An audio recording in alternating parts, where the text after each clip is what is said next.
За өмнөх дугаар дээр хэдүүлээ эмэгтэй хүн юунд татагддаг вэ гэдэг талаар ярьсан.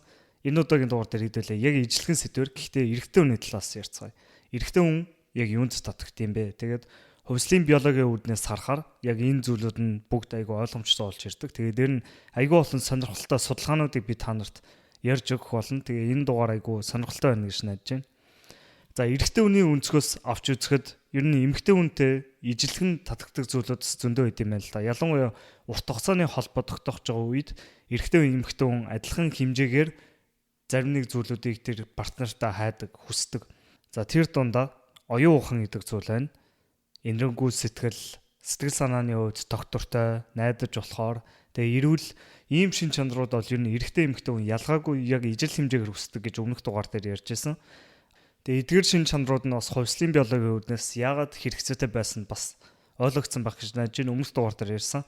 Тэр дундаа одоо оюун ухаан цаатай байх юм бол янз бүрийн асуудлыг гаргахад илүү шийдэж чадна Сэтгэл санааны хувьд доктортой байх юм бол мэдээж тэр нь ингээ харилцааг нь илүү доктортой авч явахд хэрэгтэй болно. Янз бүрийн сэтгэл зүйн савлгаанд ороод буруу шийдвэрүүд гаргахгүй байхд хэрэгтэй. Ер нь эрүүл байх ч гэсэн бас маш чухал чадварууд энийг. Тэгэхээр энэ дугаар дээр ихтэй төвлөрч байгаа юм нь эрэгтэй хүн эмэгтэй хүнээс ялгаатайгаар яг тэр партнертай юу хайдан бэ гэдэг дээр хэдүүлээ төвлөрье. За тэгээд тэрийг хараад ирэнгүүтээ штэ. Нэг эрэгтэй хүнд талгардаг, эмэгтэй хүнд тулгардаггүй тийм нэг асуудал байгаа. Тэр нь бол эмэгтэй хүн нөхөн үржих чадвартай. Тэр чадварыг нь харах тийм орон зай бол чухал болчихж байгаа. Яг хувьслын биологи үүднээс. За энийг жоохон тайлбарлая л да. Нөхөн үржих чадвар гэдэг нь ер нь бол fertility гэж ярьж байгаа. Тэгээд чимпанзены хувьд шүү дээ. Одоо жишээлбэл эмэгтэй хүн овуляц явагдаж байгаа үед цаанаасаа ингээд эргэтэн цаанаасаа томроод улаагаад ингээд шинж тэмдэг нь айгу тодорхой болдог. Тэгээд тэр нь юу гэсэн үг вэ гэхээр энэ эмэгтэй болол одоо бэлгийн хавталд ороод нөхөн үрчихэд бэлэн байгааг нь илэрхийлж байгаа. Гэхдээ ер нь бол нэлээд олон амьтнуудын хувьд тэр нь ингээд дандаа ил явагддаг. Тэгээд тэр үед нь дандаа эрэгтэйчүүд нь ер нь бол тэр үед нь нөхөн үрчих тэр болцоог нь ашиглах гэж хичээдэг. Тэгээ эмэгтэйчүүд нь хүртэл өөрөө өөрсдийнхөө сонгосон залуу дээрээ очоод тэр овуляц явагдаж байгаа үед өөрсдөө бараг сонгоод оччихдаг. Тэгэхээр ийм үйл явц бол ингээ амьтанд явагддаг. Гэхдээ хүний хувьд ялгаатай юм нь юу гэхээр эмэгтэй хүний овуляц нууцаар явагддаг. Ерөөсөө явж байгаа үг нь мэдэгддэггүй. Тэгээд яг хөө ингээд мэдэгддэггүй биш ингээд мэдэгдэхэр ингээд жоохон шинж тэмдгүүд бас гард юм байна л да. Овуляц явагдаж байгаа эмэгтэй хүндтэй цаанаасаа арьсан ингээд арай жоохон толгор харагддаг. Тэгээ цаанаасаа дуун арай жоохон шингэрдэг, арай жоохон дээд өнгөөр ярьдаг ч юм уу. Тиймэрхүү шинж тэмдэг гард юм байна. Гэтэ тэгээ энээс хараад ирэхээр эрэгтэй одоо хүний хувьд бол шийдвэр гаргахдаа аль болох ер нь бол тааварлах болчихж байгаа юм л да. Энэ эмэгтэй ингээ хүүхэд гаргах чадвартай байна уу? Хэрэг хүүхэд гаргах чадвар сайтай байна. Хүүхэд тээх чадварыг нь харж байгаа гэсэн үг. Тэгэхээр за энэ дээр суурлаад ер нь бол энэ шин чанарыг бид нар жоохон дотроо бодоо явах юм бол эмэгтэй хүн яагаад энэ зүйлүүдийг эмэгтэй хүнээс өсөж байгаа юм бэ гэдэг нь илүү тодорхой болоод ирнэ. За хамгийн түрүүнд яригдж байгаа сэдв нь youth гэдэг нэртэй сэдв. Youth гэдэг нь ерөөсөө л эрэгтэй хүн залуу эмэгтэйчүүдийг хүсдэг гэсэн сэдв яригдж байна л та. За энэ дээр бол бүх одоо би өмнө нь бол 37 соёлын судалгаа хийгдсэн талаар ярьжсэн. Тэр адилхан судалгаан дээр бас бүх соёлыг ингээд хараад дундчлаад үзсэн чинь эрэгтэй хүмүүсийн хувьд өөрөөсөө ер нь бол дунджаар 3 насар дүү эмэгтэй хүнийг илүүд үздэг гэсэн судалгаа байсан юм байна л да. Тэгээд ер нь бас энэ нь бас судалгаан дээр ер нь хүмүүсийн гаргаж байгаа шийдвэрүүдээр харагддаг гинэ. Америкууд дээр одоо аваад үзсэн чинь эхний гэрлэлт бол ерөнхийдөө насныхан зуруу нь дунджаар 3 нас байдаг гэж байна. За тэгээ 2 дахь гэрлэлтэн дээр 5 нас, 3 дахь гэрлэлтэн дээр 8 нас байдаг гэсэн байна л да. Тэгээ энэ нь яагаад вэ харахаар ер нь яг хөө ингээд дараагийн гэрлэлтүүд нэлийн одоо эрэгтэй эмэгтэй хүний хувьд нэлийн нас ахсан үед нь болдог. Тэгээ тийм үед одоо жишээлбэл харах юм бол эрэгтэй одоо 30-аад наснда одоо 5-аад насаар дүү хүнийг илүүд үзэхээр бол одоо 3 дахь гэрлэлтэн дээр одоо 50% төгсөж байгаа хүн бол илүү 8 насаар дүү эсвэл 20 насаар ч дүү тийм эмэгтэй хүнийг илүүд үздэг гэж судалгаагаар харуулсан байна л да. За тэгээ энэ дээр бас сонирхолтой нэг соёлын ялгаа гард юм л да. Polygamous culture гэдэг одоо хэд хэд их нартай байж болдог тийм соёлуудад энэ ялгаа нь бүр их болоод ирдэг гинэ. Тэгээд энэ яагаад гэхээр ер нь бол тийм өндөр статустай эмэгтэй нь хэд хэдэн эхнэртэй болох сонголтыг хийхдээ бол дандаа хамаагүй дүү тийм эхнэрүүдтэй болдог. За тэгээд өөр бас соёлоодыг харъя л да. Одоо Скандинавийн орнууд те Швед, Финлянд, Норвег гэдэг орнуудыг харсан чинь бас насны зүрх нь арай жоохон бага байсан гинэ. Одоо 3 нас гэхээсээ илүү 1 муу 2 насаар л дүү хүмүүсийг илүүдсэн байна гэж байна. Энэ тэгэхээр айгүй сонирхолтой байгаа. Ингээд соёлоосоо болоод бас хэр өөрөөсөө дүү эмэгтэй сонирхож байгаа гэдэг нь өөрчлөлттэй явдаг. Тэгээ энийг хараад ирэхээр ер нь яагаад залуу эмэгтэйчүүдийг сонирхоод байгаа юм бэ гэдгийг яг одоо түрүүний хувьслын биологийн үндэс харах юм бол залуу эмэгтэйчүүд нь илүү яг хүүхэд тээх чадвар сайтай, хүүхэд нь эрүүл гарах магадлал арай жоохон өндөр байж магадгүй гэж харт юм л да. Одоо хүүхэд тээх чадвар бол эмэгтэй хүний хувьд ер нь бол 25-аад наснд 20 хэдэн наснд яг хамгийн дээд зэгтээ хүрдэг. Тэгээд тэрнээс хойш хүүхэд тээх нөөц болцоо ингээд улам буураад эхэлт юм байна л та. Тэгэхээр энэтэй холбоотойгоор яг одоо энэ эрэгтэй хүний юунд татагч байгаа нэг гэж эволюцоор багт зэрэг холбоотой байх болцсохгүй юм байна л та. За тэгээд дараагийн сэдв нь царайны талаар ер нь бол гадаад үзэмжний талаар яриад эхлэв. Гэхдээ тэр дундаа эхлээд царайнаас эхлээд яриа л та. За тэгээд залуу эмэгтэйд татагч байгаа нь бол тэр эмэгтэйгийн те нөхөөрч нөөц болцоог нь илүү харуулж байгаа бол энэ бол зүгээр л хамгийн нэг шууд хэлбэрүүдийн нэг. За энэс цаашлах юм бол дараагийн одоо нэг эрэгтэй хүний татагддаг илүүд үздэг сэдв гэвэл гаднах үзэмж. За тэр дундаа эхлээд царайг нь эхлээд яриа авчиж заяа. Тэгээ ер нь бол ингээд илүү царайлаг эмэгтэй байх юм бол ер нь бол тэрийг илүү сайн генийг түгэж ийнэ гэж авч үзсэн юм байна л та.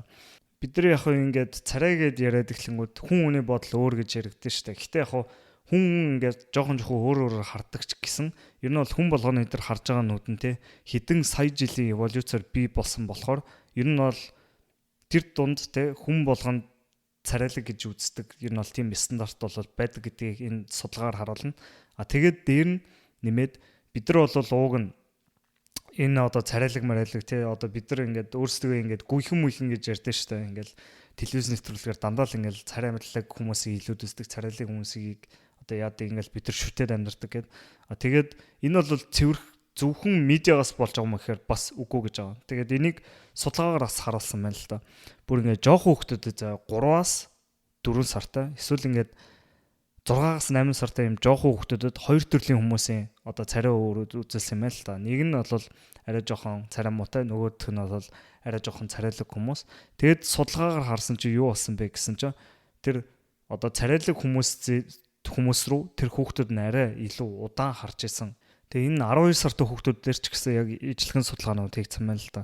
Яг 12 сартай хүүхдүүд дээр ингээд ажилласан ч ер нь бол ингээд царайлаг одоо хүнтэй байхдаа илүү их таатай байгаа юм шиг харагддаг. Тэгээд илүү их тоглож байгаа. Илүү бага уурладаг, бага уцаарладаг. Тэгээд илүү бага нөгөө хүнээсээ зайлс хийдэг тийм шинж тэмдгүүд харагдсан байна. Тэгээд дээр нь бас энэ 12 сартай хүүхдүүдээр бас янз бүрийн одоо хүүхэлтэйгээр тоглосон ч царайлаг хүүхэлтэйгээр хамаагүй их тоглосон гэсэн тий хамаагүй удаан тоглосон гэдэг бас судалгаа байд юм байна л та. Тэгээд энээс харахад бол ер нь одоо царайлаг царайнд татагдах, царайлаг үнд татагдах гэдэг зүйл нь бидрийг бүр ингээд жоохон байхаас хүртэл илт харагдаж хэмжиж болохоор тийм зүйл гэдгийг ер нь бол энэ судалгаагаар харуулж байна. За тэгээ энэс цаашлаад ахаад энэ царайлаг гэдэг зүйл те үнэхээр универсал зүйл юм уу те хүн болгоо ер нь санал нийлж гэнэ үү гэдэг тал дээр судалгаа авсан чинь бас ер нь хүн болгон ихэнхдээ хин царайлаг вэ хин царайлаг биш вэ гэдэг дээр бол санал нийлдэг гэсэн судалгаа гарсан байна л та. За одоо энэ нэг судалгаан дээр ингээд нэлээд эмэгтэйчүүдийн зургийг харуулсан байна л та. Тэгээд хүн болгоныг те энэ эмэгтэй одоо хэр царайлаг байна гэд шүүмж өгөх тийм судалгаа гарсан байна. Тэгсэн чинь ер нь бол ихэнх хүн ер нь бол шүүмж өгөхдөө те одоо энэ хүн царайлаг байна царайлаг биш байна гэдэг дээр ер нь бол эрэгтэйч байсан эмэгтэйч байсан залууч байсан өгшинч байсан ер нь ихэнх хүмүүс санал нийлсэн байна. За тэгээ энэ судалгаан дээр ажиглагдсан бас нэг сонирхолтой зүйл нь эмэгтэй хүний дундаж нас нь нэмэгдэх тусам тэр одоо насны группийнх нь дундаж царайных нь байдал тэг хөөрхөн байдал нь буураад явсан гэсэн судалгааг харуулсан байна л да. Тэгэхээр энэс ер нь бол эрэгтэй хүний эволюцаар тэг илүү залуу эмэгтэй сонгож байгаа нь бас ийм бас шалтгаантай байж болох юм. За тэгээд цаашлаад ер нь яг ямар тэг шинж тэмдгүүд эмэгтэй хүний царайг илүү говьслан тэг илүү хөөрхөн болгох юм бэ гэд судалж үзсэн чинь ер нь бол хэд хэдэн зүйлүүд гарч ирсэн байна. Тэр дундаа бол те илүү цэвэрхэн толгор арьс гэж бол судалгаагаар харуулсан байна. Тэгээд ер нь тийм толгор цэвэрхэн арьсан илүү тийм эрүүл байгааг илтгэж байгаа байт юм байна л да. Тэгээд дээр нь тэг янз бүрийн шалбархаар малбархаа тийм юмгүй байх юм бол ер нь бол универсал одоо энийг бол илүүд үздэг юм байна л да. Тэгээд ер нь царайн дээр одоо нүүрний хувьд ямар нэгэнтэй илүү хөгшин харагдуулж байгаа, ямар нэгэн өвчтөй ч юм шиг тийм харагдуулж байгаа зүйлүүд бол илүү тааламжгүйгээр үнэлэгдсэн байна л да. Тэгээд энэ дээр нэмэгдээ бас нэг сонирхолтой эрэгтэй хүн дээр ч гэсэн яригдсан өмнөх дугаар дээр нүүрний тэгшим гэж бас яригдж байна л да. Ер нь хүний нас ихсэх тусам ингээ нүүрний тэгшим нь жоохон алдагтаад ирдэг гин л дээ. Тэгээд ер нь бол залуу хүмүүсийн нүрийг хөгшин хүмүүсийн нүртэй харьцуулбал хөгшин хүмүүсийн нүр нь илүү симметр биш байдаг тэгшимгүй байдаг гэд. Тэгээд энэ судалгаанаас харахад бол ер нь бас илүү тэгшимтэй нүрнүүд бол илүү эрүүл байгааг илтгэдэг, илүү гений хувьд ямар нэгэн алдаа мадаггүй тийм байгаа шинж тэмдгийг илэрхийлдэг болохоор бас симметр тэгшимтэй царайнууд бол бас илүү татагддаг. За тэгээд цаашлаад биеийн хэлбэрийн талаар хэдүүлээ ярэ. Ер нь эрэгтэй хүн ямар биентэй эмэгтэй татагддаг вэ гэвэл ер нь бид нар бүгдээрээ яг ямар шиг хариулт байгааг ерөөхдөө мэднэ. За тэгээ энийг хэдүүлээ нэг харин аваад үзчихье.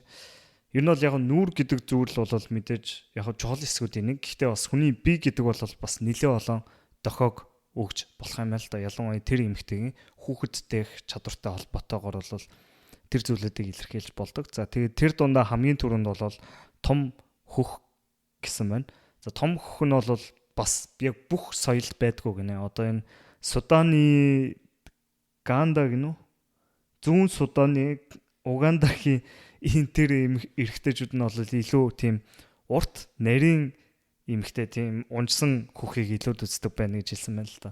Тэгээд ер нь бас хараад байсан чинь хоол олддгүй тийм газар илүү тийм том биетэй одоо жоохон тарга сайтай гэх юм уу одоо тийм эмэгтэйчүүдийг илүү аттрактив гэж үздэг юм. Илүү тааламжтай гэж үздэг юм. Гэхдээ хоол олдод сайтай газар одоо барууны орнууд юм уу тиймэрдүү газард бол яг эсрэгээр илүү тийм турхаадуу эмэгтэйчүүдийг илүүд үздэг гэсэн судалгаа байт юм байна л да. Тэгээ энэ яагаад юм бэ гэд хараад ирсэн чи ер нь тэр эмэгтэй хүний яг статустай л холбоцсон байт юм байна л да. Илүү тийм турхаа эмэгтэй хам бол илүү өндөр статустай байдаг гэд. Тэгээ энээс харахаар эртний бол яг тийм хэмжээний өөхтэй эмэгтэй татагддаг гэсэн судалгаа бол байхгүй. Тэр бол ингээд соёлоос хамаарж байгаа. Тэр соёлын хувьд ямар бие илүү өндөр статустай үзэгддэг вэ гэдэг тийм асуулт илүү чухал болчихж байгаа. За тэгээд цаашлаад ер нь яг хэр турхаа байх эмэгтэйг илүүд үздэг юм бэ гэсэн судалгаа явуулсан юм байна л да. Тэгсэн чинь эмэгтэй хүмүүс шүү дээ. Ер нь бол за эрэгтэй хүмүүсийн хувьд ер нь бол энэ асуултыг асуусан чинь ер нь бол яг л дундаж жинтэй эмэгтэйг илүүд үздэг гэсэн байна л да. Гэхдээ эмэгтэй хүмүүсээс асуусан чинь эмэгтэй хүмүүс ер нь бол ямар эрэгтэйчүүд ямар биетэй эмэгтэйчүүд татагдаг вэ гингүүд айгүй турхаа одоо дунджаас хамаагүй доогор турхаа гэж эмэгтэй татагдаг гэж үзэж ер нь бол тийм жоохон алдаа гараад тийм ээ.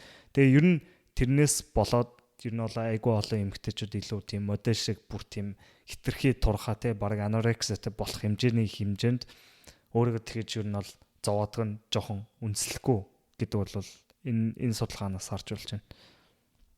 За тэгээд дараагийн яригж байгаа сэдв нь бэлхүүс ташааны харьцаа гинэ. Бэлхүүс ташааны харьцааны хувьд бас тэр нь илүү одоо баг байх тусмаа одоо илүү нарийнхан бэлхүүстэй өргөн ташаатай байвал илүү сайн гэсэн байна л да. За тэгээд энийг бас судалгаагаар харсан юм л да. Ер нь яг яагаад ийм зүйл болдог вэ гэсэн чинь одоо эмэгтэй хүний хувьд өсвөр наснд нь яг энэ бэлгийн боожлтны явагдаж явах үед илүү их хэмжээний өөх одоо тэр гуйны ташааны хэсэгт нь илүү одоо тарагддаг юм байна л да. Тэгэхээр юу гэсэн үг вэ гэхээр ер нь бол тийм бэлхүүс ташааны харьцаа нь бага бах тусмаа тэр боожлтын үйл явц бол илүү сайн явагдсан гэж үздэг юм байна л да. Тэгээд тэр харьцаа нь их байх тусмаа тим эмэгтэйчүүдэд ер нь бол илүү жирэмсэн болоход илүү хэцүү байд юм байна л да гэсэн тийм судалгаа байт юм байна.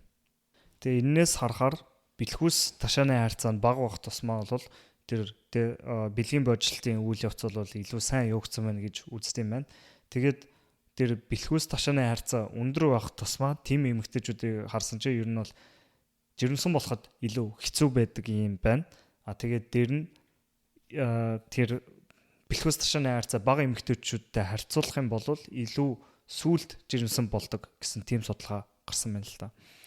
Тэгээд яг хуу бас дээр нь ингээд бэлхүүс ташааны хайрцааны илүү бага тусмаа тэр бол ингээд урт хугацааны илүү эрүүл байх байдлыг бас тааварлж болохоор тийм шинж тэмдэг гэж үздэг юм байна л да. Одоо жишээлбэл diabetes, hypertension, тэгээд зүрхний асуудлууд, янз бүрийн харуулт маруулт тэгээд тиймэрхүү өвчнүүд нь бас тийм өөх нь яг хаашаа яаж тархсан байна гэдгээс бас хамааралтай. Тэгэхээр энэ бэлхүүс ташааны хайрцаатай бас хамааралтай байт юм байна л да. Тэгээд бас нэг яг халт холбоотой байж магадгүй гэсэн дамагл нь юу гэхээр эмэгтэй хүн жирэмсэн болохоор мэдээж ингээ гидсэн томроод ирэнгүүт тэр бэлхүүс ташааны хайрцаа нь ихсэнтэй. Тэгэхээр бэлхүүс ташааны хайрцаа нь их байгаад одоо тэрийг таашаахгүй байгаа шалтгаан нь ерөөсөө энэ эмэгтэй жирэмсэн байна. Энэ эмэгтэй тэ одоо өөр хүүхдэх боломжгүй байна гэсэн үндсэн дээр ер нь бол эрэгтэй хүн энийг илүүд үзэхгүй байх тийм одоо програмчлалтай болсон байж магадгүй. За тэгээ энэ бэлхүүс ташааны хайрцаагаа яриад л та. За тэгээд үнэхээр яг за ойлгочлоо гэдэг. Угаасаа ер нь бид нар ч гэсэн өөрсдөө мэдчихэл байгаа ийм зүйлүүд угаас байнга яригддаг гэсэн. Тэгээд яг ямар харьцаатай байвал хамгийн сайн юм бэ гэдээ харсан чинь ер нь л ингээд бас Playboy-ийн сэтгэлүүдээр ингээд болдог ингээд тэмцээнүүдийг ингээд хараад исэн байна л да. Тэгсэн чи яг хуу ингээд оролцож байгаа эмэгтэйчүүд нь дандаа турхаад улам турхаа болоод байсан. Гэхдээ бэлхүүс ташааны харьцаа нь бол ер нь 0.7 хэвээрээ байгаад байсан байна. Яг тэр ялагчдыг нь харсан чинь. Тэгээд ер нь ингээд судалгаагаар хараад байсан чинь одоо 0.7-оос дээшлэх тусам тэр эмэгтэйгийн одоо дур булаан байх байдал нь илүү багасна гэх юм. Одоо 0.0 бэлхүүс ташааны харьцаа 0.7 байгаа эмэгтэй 0.8 байгаа эмэгтэйгээс илүү дур булаан. За тэгээ 0.8 байгаа эмэгтэй 0.9 байгаа эмэгтэйгээс илүү дур булаан байна. Тэгэд энэ ингээд одоо attractiveness-ийн хувьд бас ингээд улам багасаар явдаг гэсэн ийм судалгаа байна. За тэгээд баахан гадаад төрхийн талаар ингээд яриад байдаг. Яагаад энийг яриад байгаа юм бэ гэдэг нь бол бас ийм шалтгаантай. Ингээд бас айл 1939 оноос хойш ингээд Америкт бас энэ судалгаа ингээд явуулсан юм байна л да тий. Гаднах үзмжийг хэр чухал юм бэ гэдэг судалгаагаар одоо хүмүүсээс асуусан чинь эрэгтэй хүмүүс бол эмэгтэй хүнээс илүү энийг чухал гэж үзсэн байна. Эмэгтэй хүмүүс бол энэ бол тий мэдээж гоё. Гэхдээ бүр тийм айгүй чухал зүйл гэж бол үзээгүй юм байна. Яг нь эмэгтэй хүмүүс мэдээж ингээд гаднах төрхийг илүүд үзэн л тий. Тэр яагаад гэвэл одоо илүү эрүүл байгааг нь илэрхийлдэг. Тийм мэдээж хувьслын биологийн үүднээс харахад бол мэдээж гаднах төрх муутай хүн сайхан хүн хоёрын хувьд угаасаа сайныг нь сонгоно. Гэхдээ бүр тийм чухал гэж бол үзэгдээгүй юм байна л да. Эмэгтэй хүний хувьд. Тэгээ энэ судалгаан дээр бас хараад байсан чи ер нь ингээд Америкийн хувьд одоо жишээлбэл харахад 20 дугаар зуунд бол харахад одоо энэ гаднах төрх хэр чухал юм бэ гэдэг чухал байдал нь бол жил ирэх тусам бас ер нь улам л нэмэгдээд яваад байсан юм байна л да. Тэгээд энэ нь бол юутай холбоотой гэвэл мэдээж яг л технологийн 900-тай холбоотой байх. Бид нар ингээл те зурагт телевиз, сошиал медиа энэ төр үзээд эхлэнгүүт илүү тийм те гаднах төрх сайтай, илүү тийм царайлаг гой хүмүүсийг илүү их үздэг те. Эсвэл тэгээ модельүүдийн хувьд ч юм уу илүү ингээл тэр зурагнууд нь те үнэхээр төгс болтол нь ингээл фотошоптцсан ингээл хэдэн мянган зурагнаас шилж авч байгаа тийм зүйлийг бид нар ингээд харсаар байгаа. Бидний стандарт хүртэл баг зэрэг өөрчлөгдөд ер нь тийм бидний телевизээр ингээд үзүүлж байгаа бидэрт ингээ ямар сигнал өгөөд байна вэ гэдгийг хараад ирэнгүүт дандаа л тэр хөөрхөн эмхтэй тэр модель тэр ийм гэд тиймэрдүү зүйлээс болоод ер нь бол бидний энэ одоо гаднах үзэмж гэдэг атрибутыг илүү үзэхэд илүү нөлөөлсөн байх болцшгүй. Тэгээ дээр нь нэмээд өгшөө зөндөө зүйлүүд байгаа. Одоо жишээлбэл порно гэдэг зүйл байна тий. Тэр бол эрэгтэй хүмүүст бол өмнө ерөөсө байдаггүй байсан зүйл. Тэгэхэд бид нар одоо тийм порно байж болж байна. Тэ одоо янз бүрийн сэтгүүл, телевиз гэдэг зүйлүүдээс бүр хамаагүй олон тийм үзэсгэлэнтэй эмэгтэйчүүдийг харах боломж нь нэгдэж байгаа. Тэгээ энийг бол ингээ бүр дээр үеийн тий hunter gatherer үеийн чулуун зэсгийн үеийн эрэгтэй хүнтэй харьцуулахад тий тэр эрэгтэй хүн бол ингээд харж байгаа хүн ерөөсөө л ингээл нэг 150 хүн дотроос л ингээ нэг хэдэн хүнээс сонголтоо хийж байгаа. Ер нь бол нэг тийм олон сонголт байгаагүй. Тийм олон эмэгтэй хүн хараад ах юмч байхгүй. Тэгэнгүүт тэр эрэгтэй хүний хувьд сонголт нь айгүй энгийн болоод ирдэг. Тэгээд ер нь нэмэгдээд бас ер нь зөндөө холбоотой сэдвүүдийг ярьж болж байна. Одоо жишээлбэл онлайн dating application-ууд бол Америкт одоо нэлээд хэрэглэгдэж эхэлж байгаа.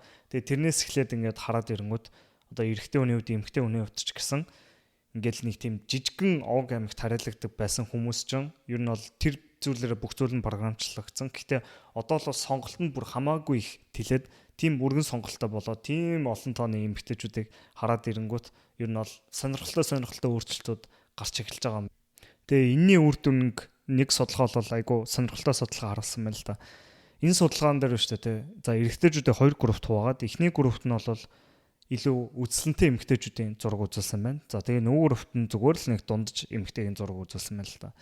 Тэгээд тэднээс одоо эрэгтэйчүүдээс асуусан чинь тэр үзэсгэлэнтэй зураг үзсэн, харсан эрэгтэйчүүдийн хувьд өөрсдийнхөө одоогийн харилцаанд илүү сэтгэл ханамжгүй байна гэсэн хариулт өгсөн.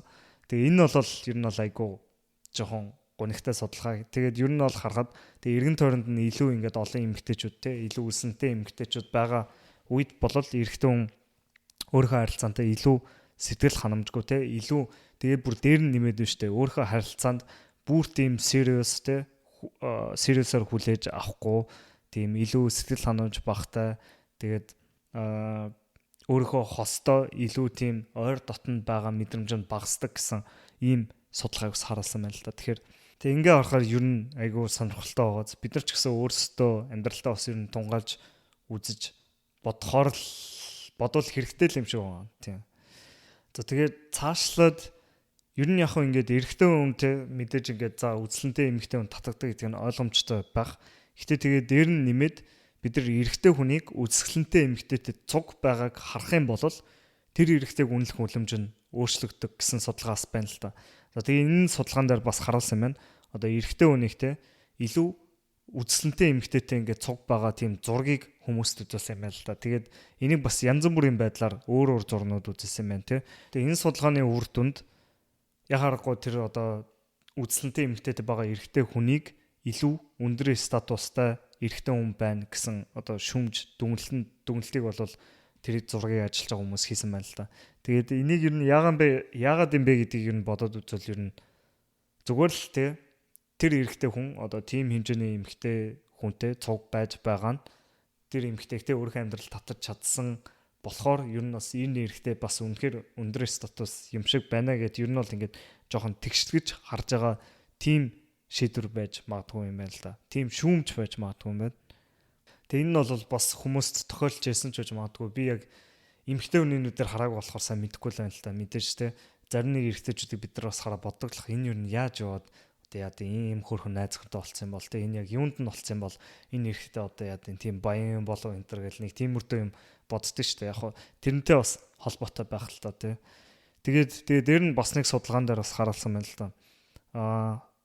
Илүү үзлэнтэй эмэгтэйтэй одоо яа тийм цуг байх нь тэр эрэгтэйний статусыг нэмэгдүүлдэг тэ гэдэг нь эрэгтэй хүн дээр илүү тод байдаг. Эмэгтэй хүнийг бол эмэгтэй хүн яг хөө илүү царайлаг үзлэнтэй эрэгтэй хүнтэй байлаа гэдээ яг хөө статус нь бага зэрэг нэмэгддэг гэсэн судалгаа байдаг болол эрэгтэй хүний хувьд энэ тэ өөрөөсөө илүү үзлэнтэй эмэгтэйтэй байхаар хамаагүй их статус нэмэгддэг гэсэн тийм судалгаа байлаа. Тэгэл ер нь ингээд хараад ирэхээр ер нь эмэгтэй хүний үзэсгэлэнтэй байгаа байдал нь гэдэг бол ер нь эмэгтэй хүний зүгээрч нэртэг одоо яа гэдэг хүүхэд тех чадвар сайн ген гэдгийг харуулж байгаагаас гадна ер нь бас илүү өндөр статус бид нар ер нь бол тэр эмэгтэйж ер нь бол оноож өгдөг. За сэдвээ солиод шал өөр сэдвийн талаар яриа. Одоо дараагийн нэг эрэгтэй хүний эмэгтэй хүн татагддаг зүйл нь одоо цэвэр ариун байдал гэсэн байна л да. За тэгээ энэтэй холбоотойгоор яг араар тавилтын талаар хэдүүлээ ярьж эхэлнэ. За тэгээд энэ дээр бол ер нь хамгийн сонирхолтой зүйл нь эмэгтэй хүний овуляц нь нууцаар явагддаг. Ерөөсөө эмэгтэй хүн яг хизээ одоо хүүхэд тээхэд бэлэн болж байгаа юм бэ, үндгээсээ ялгаруулж байгаа юм бэ гэдэг нь ерөөсөө харагддаггүй. Тэгээд тэрнээс болоод эрэгтэй хүнд ямар нэг асуудал гарч байгаа гэхээр тэр нь энэ миний хүүхэд үгүй юу гэдэг нь ер нь бол асуудалтай болоод ирж байгаа. Тийм болохоор эмэгтэй хүний яг өөрт нь өнөж байх, илүү цэвэр ариун байх ч байт юм уу, тийм зүйлүүд нь илүү чухал болоод ирж байгаа юм байна л да. Бусад амьтдын хувьд бол энэ нэг асуудал биш. Яагаад гэвэл одоо чимпанзений хувьд те ингээд цаанасаа овуляцны явж байгаа эмэгтэйгийн хувьд зөвхөн очоод одоо яа тий бэлгийн харилцаанд орлоо гэхэд ер нь бол энэ миний хүүхдээ гэдгийг ер нь бол мэдэх магадлал нь хамаагүй их байгаа. Гэхдээ хүний хувьд одоо яг байнга тэр эмэгтэйгээ манаад байж чадахгүй шүү дээ. Тэр өөрөө одоо яа гэдэг анги өрөөндөө явсан хоогоор нь эмэгтэй нь өөр хүнтэй тий өөр хүнтэй унтаад тэгээд өөр хүний хүүхдийг тээж авах магадaltaй болохоор ер нь бол эрэгтэй хүний хувьд тэр хүүхдийнхээ эцэг нь өөрөө байх гэдэг тэрийг мэдчих нь илүү чухал зүйлүүдийнх нь нэг болчихж байгаа. Тэгээ энэ бол нэг сонирхолтой асуултанд бас хариулах шалтгаан өгч болж байгаа байхгүй. Одоо эрэгтэй хүний хувьд одоо хамаагүй олон тооны үрийн шингэн бэлгийн эс ялгаруулдаг гэж ер нь бол өмнөх дугаар дээр ярьсан да. Эмэгтэй хүн бол хамаагүй цөөхөн дугаар ялгаруулдаг. Тэгээ эрэгтэй хүний хувьд бид нар уг зөндөө сонсч байсан те ингээл үрээ хаасаагүй цац гээл бэлгийн стратеги нь өөр гээд. Тэгээ эрэгтэй хүний хувьд яагаад нэг эмэгтэйтэй цуг байх ёстой юм бэ? Нэг эмэгтэйтэй цуг байвал яагаад илүү хэрэгтэй юм бэ гэдэг асуултанд энэ зүйл бол хариулж чадж байгаа. Яагаад гэвэл тэр эмэгтэйтэй илүү цуг байснаар цуг тэр гэр бүлийг болгож өсгснөөр өөрөө хүүхдийнх нь аав байх магадлал хамаагүй их. Яагаад гэвэл байнга одоо тэр бэлгийн харьцаанд ороод байгаа тусмаа мэдээж тэр хүний өөрийнх нь хүүхэд байх магадлал хамаагүй ихсэж байгаа. Тийм нэг шалтгаантай. Тэгээ дээр нь бас одоо ингээд хосын холбоо үсгээд гэр бүл болоод гэрлэлт байгуулна гэдэг нь бас ингээд соёлын хувьд ч гэсэн цаанаасаа янз бүрийн ашигтай зүйлүүдийг авчирдаг. Одоо жишээлбэл эрэгтэй хүний хувьд те тэр их нэртэй болох гэхэд ихнэрхээ талдаа цуг ингээд бүлэг байгуулаад цаанаасаа те илүү том хүрээлэлтэй болоод өсч дэвжих боломж нь нэгддэг. Тэгээ зарим соёлоодын хувьд хүртэл та нар эрэгтэй хүнийг хүүхэдтэй болох те гэр бүлтэй болох хүртэл нь ерөөсөө тэгж serious-аар өндөр статустай хүлээж авч үздэг юм байна л да. Аав болох хүртэл нь ерөөсөө эр хүн болсон гэж үздэг. Тэгэхээр энэтэй бас холбоотой байгаа. Тэгээд ер нь ингээ харахаар эрэгтэй хүний хувьд зүгээр л ингээл тэ ийш тийш очоод байнга өөр эмэгтэйчээр очоод үрээ цацхын хооронд ер нь ингээд нэг эмэгтэй дээр илүү урт хугацааны холбоо үүсгээд гэрлээд явах нь те гэр бүл байгуулаа явах нь илүү ашигтай гэсэн ийм талаас нь бас ер нь бол бодож болж байна. За тэгээ буцаа сэдв рүү орё. Хэдүүлээ цэвэр ариун байдлын талаар ярьж байсан шүү дээ. За цэвэр ариун байдлын хувьд одоо эрэгтэй хүн энийг илүү эмэгтэй хүнд илүү их илүүд үздэг гэж байгаа шүү дээ. Тэгээд энэ нь бол яг дээр үед илүү чухал үнэлэгдэх байсан зүйл байсан юм байна л да. Одоо 1939 онд бол энэ нь бол 10 дахь хамгийн үнэт зүйлүүд байсан байна. Одоо зарим нэг соёлын хувьд те одоо хятад метод гэх тиймэрдүү соёлд хүртэл энийг бол бүр ингээд зайлшгүй байх ёстой зүйл гэж үздэг байсан бол одоо сүүлийн үед 2010 оноос хойш ер нь бол энэ одоо цэвэр ариун байх байдал гэдэг энэ үнэлэмж нь илүү чухал биш болоод байгаа юм. Тэгээ бүр цаашлаад одоо Швед, Норвег, Финланд, Нидерланд, Герман гэдэг ийм улсуудаар хараад ирсэн чинь энийг бүр ингээд бүр ерөөсөө чухал зүйл биш гэж үздэг болсон байна л да. Одоо Швед мэвэд тиймэрдүү орнуудад ер нь бол эмэгтэй хүн, эрэгтэй хүнээс угаасаа тийм санхүүгийн хараат байдал нь бүр хамаагүй бага байдаг. Тэгээ тэрнээсээ болоод ш тэр ер нь бол яг гэрлэх гэж байгаа үедээ заавал ингээд онгон байх, цэвэр ариун байх байдал болол илүү тийм ямар ч хамаагүй нэг чухал ш. Ер нь бол Шведэд бол баг ингээд хүнтэй унтч үзээгүй байл сонин монон гэж харахаар ер нь бол тийм хэмжээнд очсон байгаа. Тэг яагаад вэ гэхээр Шведэд угаасаа эмэгтэй хүн гэрлэх ямар ч шалтгаан байдгүй. Яагаад гэвэл цаанаасаа ингээд одоо хүүхдтэй болоо гэхэд те хүүхдийг нь цаанаасаа одоо тэр government нь засгийн газар ингээд цаанаасаа янз бүрийн те мөнгө зөнгөөгөө тэр хүүхдийн сургууль, соёл, янз бүрийн бүх хэрэгтэй зүйлүүдийн бүгдийг нь улсаас нь хангад өгчдөг болохоор эмэгтэй хүн эрэгтэй хүнээс ямар ч санхүүгийн хамаарлахгүй. Тэгэхээр тэрнээсээ болоод ер нь бол те одоо бэлгийн харьцааны хувьд бол хамаагүй чөлөөтэй байж чаддаг, хамаагүй өссөн бүхнээ хийж чаддаг болохоор бас иймэрдүү зүйлүүд үүсэн байж магадгүй. За тэгээд цаашлаад Америкуудын хувьд харсан чинь ер нь бол бас ер нь бол Шведүүдээс бас жоохон өөр байна л та. Илүү те олон хүнтэй бэлгийн явдал хорсон тийм эмэгтэйчүүдийг бол хас 3-аас 3 оронд ийм скейлээр аваад үзсэн чинь дунджаар ер нь бол хас 2 оноо өгсөн байна. Тэгэхээр ер нь бол Америкуудын хувьд одоо өмнө нь бэлгийн харьцаанд хэр олон хүнтэй орсон бэ гэдэг нь бол илүү тийм яа тийм илүүд үзэхгүй байгаа шинж чанаруудын нэг болсон байна. Судалгаагаар хараад байсан чинь одоо гэрлэлтийн дараа араар тавих магадлал нь шүү дээ. Тэр гэрлэлтийн өмнө илүү олон тооны бэлгийн харилцаанд орж исэн тийм бэлгийн хамтрагчтай байсан хүмүүсийн хувьд хамаагүй магадлал нь их байдаг юм байна. Тэрний үгс үг гэхээр одоо гэрлэлтийнхаа өмнө олон хүнтэй бэлгийн явдалтай орж исэн бол гэрэлтийн дараа бас олон хүнтэй бэлгийн явдалд орох магадлал нь хамаагүй их гэж ер нь бол судалгаагаар харуулт юм байна. Тэгээ ингээд хараад байхаар ер нь араар тавилт гэдэг зүйл эрэгтэй хүний хувьд бас эрэгтэй хүний хувьд ч гэсэн аль алинд нь хамгийн байж болох муухай өвдөлтүүдийн нэг гэж бол бас судалгаагаар харуулсан байна л да. Эрэгтэй хүний хувьд бол энийг бол номер 1-т бичсэн байна. Байж болох хамгийн их өвдөлт өгөх зүйлүүдийн нэг гэсэн бол эмэгтэй хүний хувьд яг нь нэгдүгürt бичгтэйгүү ч гэсэн ер нь бол нэлээд дээгүүр бичигдсэн байна л да. Тэгэд ер нь энэчнээс ингээд дүгнэлт хийхэд болол эрэгтэй хүний хувьд урт хугацааны харилцаа хайж байгаа үед тэр хамтрагчийн нь үнэнч байдал нь бол хамгийн чухал зүйлүүдийн нэг гэж бол энэ судалгаанаас дүгнжүүлж байна. Хэдийгээр одоо үед эмэгтэй хүн ингээд birth control хэрэглээ ингээд хүүхэд төрүүлэхгүй байх тийм нөөц болцоог хангаж өгч байгаа ч гэсэн яхаа аргагүй тэр эволюцийн програмчлалаараа бид нар одоо би өөр хүний хүүхдийг техгүй гэдгээ мэдж байгаа ч гэсэн ер нь бол илүү их үнэнч байдлыг илүү үзэж байгаа нь яг ингээ эволюцийн програмчлалтай холбоотой болчихж байгаа. За саяны судалгаанууд дандаа heterosexual хүмүүстээр яригдсан судалгаанууд байсан л та. Хэдүүлээ одоо бэлгийн чиг хандлага энд ямар нөлөөтэй вэ гэдгийг яриад эхлэе л та. Одоо тэр дундаа ижил хүйстэй эрэгтэйчүүд, ижил хүйстэй эмэгтэйчүүд ямар ялгаатай байд юм бэ гэд ингээд хараад ирсэн чинь ерөөсөө ямар дүгнэлтэнд хүрсэн бэ гэсэн чинь ижил хүйстэй эрэгтэйчүүд бол нөгөө нэг партнертаа илүү их царайг нь гаднах төрхийн илүү их хардаг юм байна л да.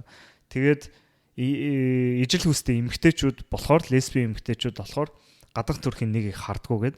Тэгээд энээс ер нь ажиглал одоо ижил хүйстэй эрэгтэйчүүд бол heterosexual эрэгтэйчүүдтэй хамаагүй төстэй.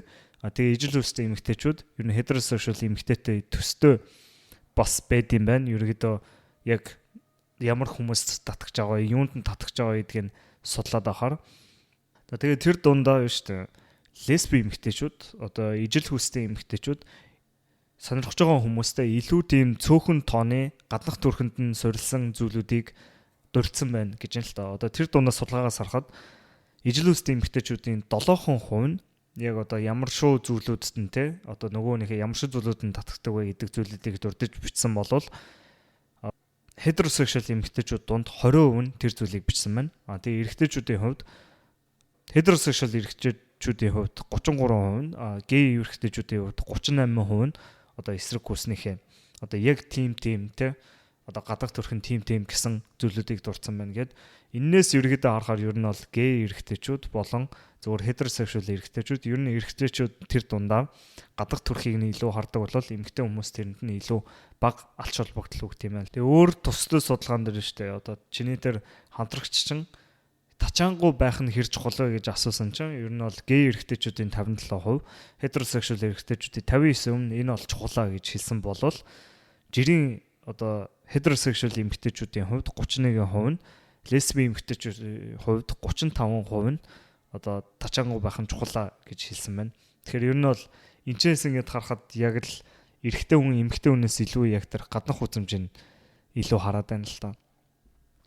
Тэгээд ер нь ингэж энэ хоёр зүйлэл яг ер нь бол эрэгтэй эмэгтэй хувьд хүний хувьд жоохон ялгаатай зүйл юм шиг байна. Одоо жишээлбэл өмнөх дугаар дээр эмэгтэй хүн юу хардаг вэ гэсэн чинь одоо илүү баялагын потенциалтай, илүү амбицтай байна. Сошиал статусыг хардаг байсан бол эрэгтэй хүний хувьд яг харахгүй илүү гаднах төрхөн дээр нь суурилсан зүйлүүдийг тэгээд дээр нь одоо энэ үнэнч байдлыг нь илүү харсан байна л да. Тэгээд бусад зүйлүүд нь ер нь бол бусад чин чанарууд байгаа шүү дээ. Одоо яа ди инэрэнгүү байдал, одоо хайр жишээлбэл эрэгтэй эмэгтэй хүний хувьд аль аль нь хайртай байх нь чухлаа, ийм инэрэнгүү байх нь чухлаа, сэтгэл санааны хувьд доктортой байх нь чухлаа гэх тэр зүйлүүдийг ижлэгийн хэмжээнд чухал гэж үздэг гэдэг. Тэгээ энэ дугаар дээр яг тэр зүйлүүдийг нь ерөөсөө ярьсангүй. Гэхдээ тэр зүйлүүдийг нь дурдаагүй байлаа гэд одоо эрэгтэй хүн яа дий сэтгэл хардсан байна, personality харддаг хүн байна гэсэн зүйл бол биш. Зүгээр энэ дугаар дээр яг эмэгтэй хүнээс ялгаатайгаар эрэгтэй хүн юунд илүү татагд юм бэ гэдэг дээр төвлөрч ярьсан гэдгийг санаарай.